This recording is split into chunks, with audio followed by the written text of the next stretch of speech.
Oh, I think they're doing a great job. A lot of them are. Good afternoon, Dwayne. How are you? Not too bad, sir. Ladies and gentlemen, Radio Cayman's Talk Today with Sterling Dwayne Ebanks. But I do have some questions.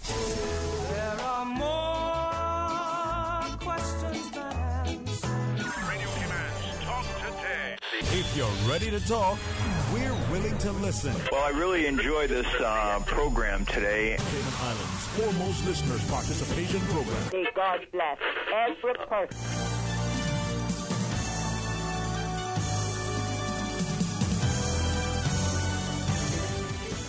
Hey, good afternoon and welcome. It is a terrific Thursday as we invite you to be a part of Talk Today. It's going to be some open line and looking forward to hopefully the good company of Javi as he sits in with us. Who knows, we'll stir things up in a positive, productive, constructive way with your input, your guidance and direction. We certainly present, to the listening public things that are important and necessary. 949-8037 or 1-800-534-8255. Please stay tuned for Talk Today. Radio Cayman's Talk Today, the Cayman Islands' foremost listeners participation program. We ask our listeners to avoid statements or comments which are abusive, derogatory, malicious, or defamatory. Do not use any indecent language or make any statement which is false or misleading. Email talktoday@candw.ky or call 1-800-534-8255. Courtesy of Flow. Cayman's #1 network that connects you to your world like never before. Let your voice be heard. Once again, here's your host, Sterling Dwayne Ebanks.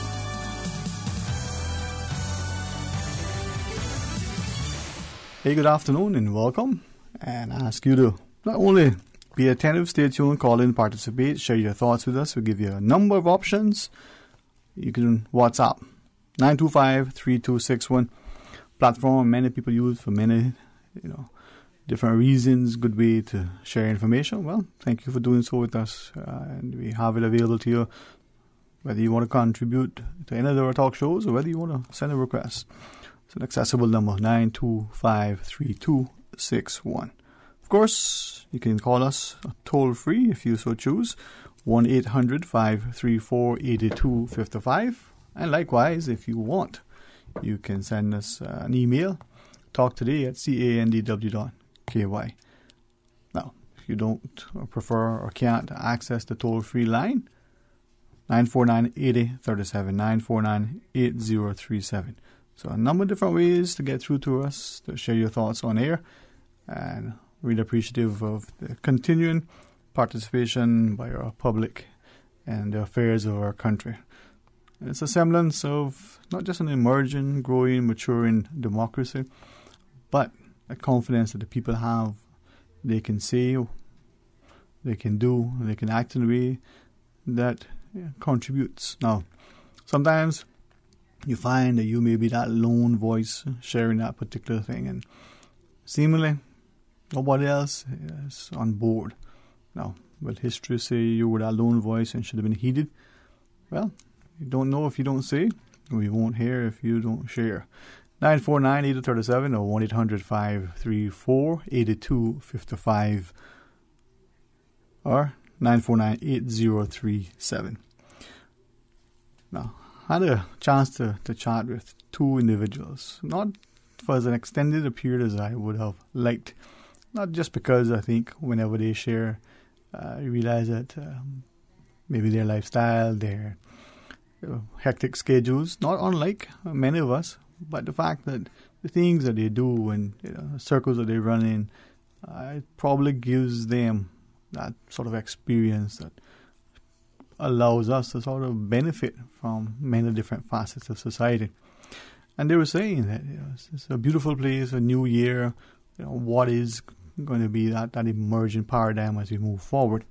Now, one said, wouldn't it be nice that as the opposition sort of formalizes its launch relative to a new party or entity or whatever that is, we have the government of national unity, whether they become entrenched, or whether they splinter, or whether they have a succession plan in play, that we don't wait until months before the election or even a year, but from now, we make the politics of the day not divisive and destructive, but very public and vocal, so that if there is something that is coming before the Legislative Assembly, not only will the government, if the government is going to be bringing this particular issue, whether it's an amendment to a law, whether it's a bit of legislation, that it comes out early, not just the prescribed minimum time, but long beforehand, giving the opposition time to consider it.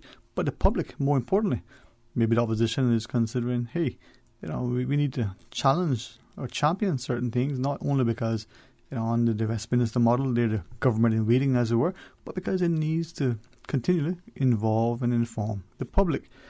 Now, one of the other fellows said, sometimes in this, it's not unlike a business negotiation. You hold your cards close to your vest in order to be able to sometimes make a preemptive strike, other times just have that ace in the hole. And he said, his friend countered by saying, but isn't that the problem? We're following the same, old agenda of partisan politics everywhere. Why don't we take a different approach? So New Year, people may still feel a little bit, of festivity in their hearts. Why don't we find a way to work together? We, and one of them said, and the other echoed, consent. Foolishly, he said, we foolishly, in our constitution, put in term limits.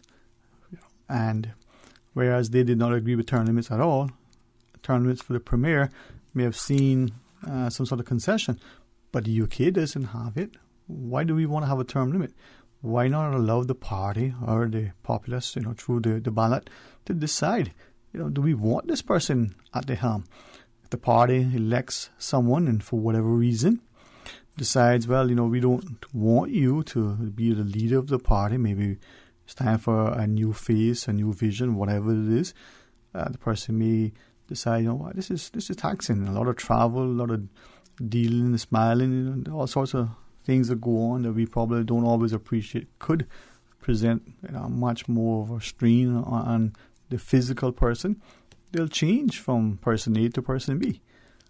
But why do we constantly put in play this notion that we have to arbitrarily limit? Why 2 terms? Why not 3? Why not 4? Now, you may say, well, no, term limits are good. I'm not going to engage you in an argument unless you want to, but please share your thoughts. 949-8037 or 1-800-534-8255. And then the other thing that they shared was that as we look at this approach to our election, the politicians need to mix it up a lot more, get into the house and not get drawn into a negative, very derogatory debate about the personality, unless, of course, the character and integrity of the elected members called into question. The behaviors of the members, as they shared, honourable members in the honourable house, well, they should behave as such.